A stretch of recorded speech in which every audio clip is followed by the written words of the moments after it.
Anak Ditjen Pajak diduga aniaya remaja hingga koma, sering pamer kendaraan mewah. Kasus penganiayaan seorang remaja di Pesanggerahan, Jakarta Selatan hingga membuat korban koma dan masuk ke ICU viral di media sosial.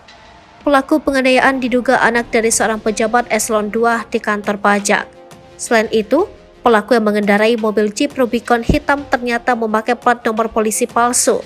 Pelaku ternyata juga kerap pamer kendaraan mewah di akun sosial medianya. Hal itu terlihat dari unggahan akun Twitter @lenterabangsa.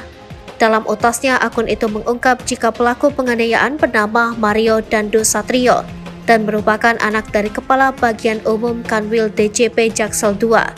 Setelah ditelusuri di akun media sosial TikTok Mario Dandis, ia kerap mengunggah video mengendarai Rubicon miliknya. Kemudian ia juga kerap mengunggah aksinya mengendarai motor moge Harley dengan harga mahal.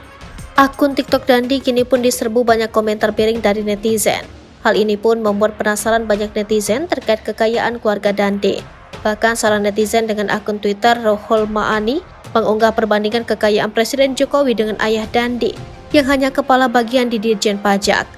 Dalam perbandingan itu dituliskan jika kekayaan Presiden Jokowi berada di angka 50 miliar rupiah, sedangkan kekayaan ayah Dandi yang merupakan kabak di Ditjen Pajak mencapai 51 miliar rupiah.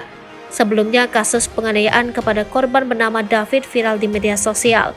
Awalnya pada Senin 20 Februari 2023, David di WhatsApp oleh mantan pacarnya dengan dalih ingin mengembalikan kartu pelajar. David lalu mengirim location lewat WhatsApp.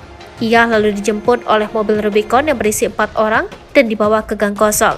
Di situ David dihajar hingga koma dan masuk ICU.